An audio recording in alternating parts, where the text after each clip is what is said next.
Corrie ten Boom's story. Her dad, her sister, and herself had been captured in a concentration camp because they had been keeping Jews and hiding them, and they found out.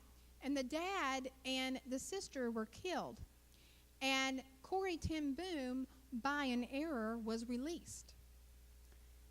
And people would ask her, how could you forgive those people that tortured you and imprisoned you? How can you forgive the ones that killed your father? How can you forgive the ones that killed your sister? And she explained forgiveness like this. Have you ever seen someone ring a church bell? You know, the one on a rope?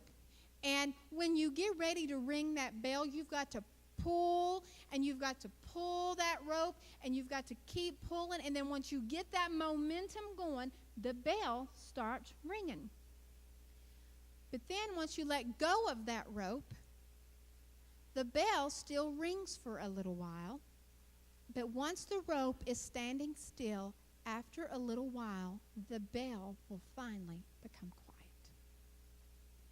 When you forgive someone, you give it to God. You don't keep pulling the rope. You don't keep reliving it and reliving it and reliving it. Some of you have been hurt, and you've made it a part of you. You've made it a part of yourself. You've made it a part of who you are and who you are made of. And you've become to take on this victim mentality. But you know what? You can't do that. And she described it as some of us just keep ringing that bell and keep ringing that bell and keep reliving it and keep reliving it.